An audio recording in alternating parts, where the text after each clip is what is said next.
Hi guys, my name is Sybil, and for the past 2.5 years, I've been living in Brazil.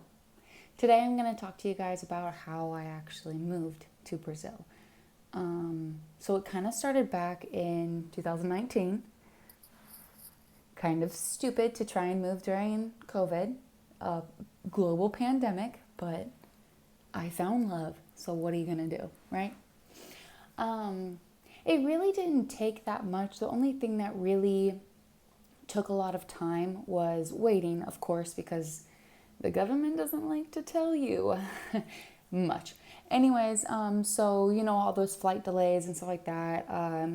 Nobody was sure when borders were going to be opening, yada yada, whatever. So had to wait a little bit because of that. So from January 2019 until September 2019, I was stuck in America, but not stuck. Like, I have family in my little small town that I'm from, and no worries, no hardship. I was good. It was just kind of like I've always wanted to live in another country and experience another culture. So it was just kind of more of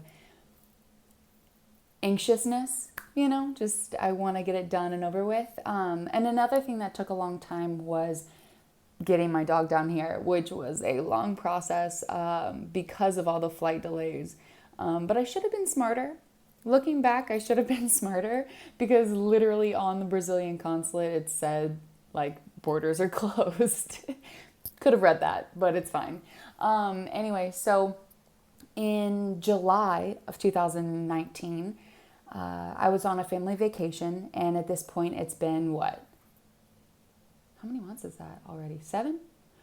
I think we spent a longer time apart than I thought. Anyways, so it was my mom's birthday, and me, my sister, her husband, my mom, and my little niece went on a little family vacay to Florida for my mom's birthday in July. And I remember being like, man, this is taking so long. Is this even meant for me? We all come to those paths in our lives, or those crosses in our lives, where we're just like, am I doing something wrong? Am I doing something right? Is this really for me? So I really had kind of a breakdown moment. And I remember going to sleep crying, naturally, but crying and being like, talking to him.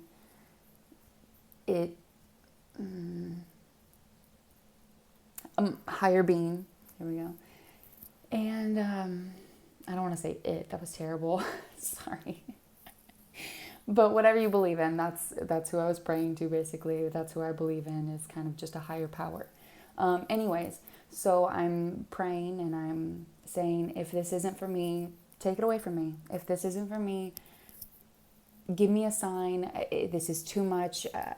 I need to get on with my life, whether it be here or somewhere else. When you're waiting for so long for something that you really want to happen, and nothing seems like it's really happening, Anyways, so that next morning, literally that next morning, I wake up to the message from my fiance, and it's a picture of the Brazilian consulate on the phone. I don't know how to explain it. Anyways, but it's a newsletter stating that Brazil has opened its borders. Usually you don't get answers that quickly from your higher being or beings. But I think I waited long enough. I kind of not suffered. Again, it was just time. It was time. The whole world was suffering. It was during COVID. Everybody was figuring out their new life or whatever. And it was, am I going to start a new life in Brazil, or am I going to live here in Missouri still, or what am I going to do? It was kind of like, now or never, it always comes to a point where you're just like, enough is enough. I got to figure it out. Right. So that was my moment. I cried a little bit because, of course, naturally I've been crying this entire time. And to finally get good news was insane. It was crazy. So yeah, cried, told my family, and my family kind of, my family kind of looked at me like, I think they're happy for me, of course, super happy for me, but I think they were also scared, this is now going to happen. So, anyways, fast forward a couple more months, got to do the whole dog thing. I'll do another video on that later, because if anybody wants me to do a video on that, let me know, because it's a really long process to bring your dog along with you. Anyways, so finally got everything all packed up, and I think I had four, three or four luggages. And then I also had a wedding dress, which was another story.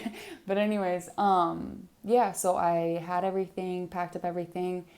The entire flight from Missouri, which is my state that I'm from, the entire flight from Missouri to, I didn't even fly into Rio. I had to fly into Sao Paulo, because Rio de Janeiro wasn't allowing pets to be flown in at all for some reason. I don't know what the reasoning was, but it was just like, okay, you'll be picked up in Sao Paulo and not go fully through to Rio. No problem, okay?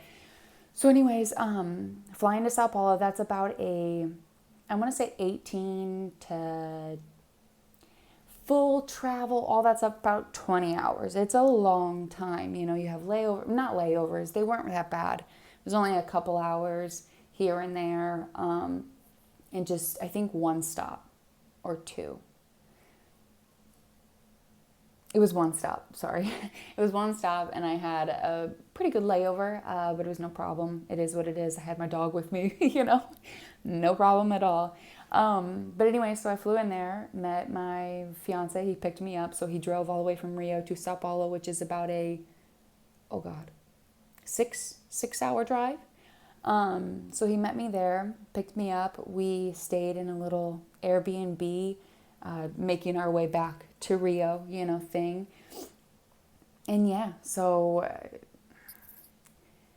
I finally moved to Rio in September. I think it was like September 17th, something like that was my flight. And I got there September 18th, because it's usually at night, or I usually like to fly at night. And yeah, that's how I moved to Rio. And I really didn't need anything until after, like, knowing that I needed to stay longer, or wanted to stay longer and wanted to actually become a resident here. It's a longer process. But yeah, that's my story on how I moved to Rio. Come back tomorrow and I'll be here for another story. See ya.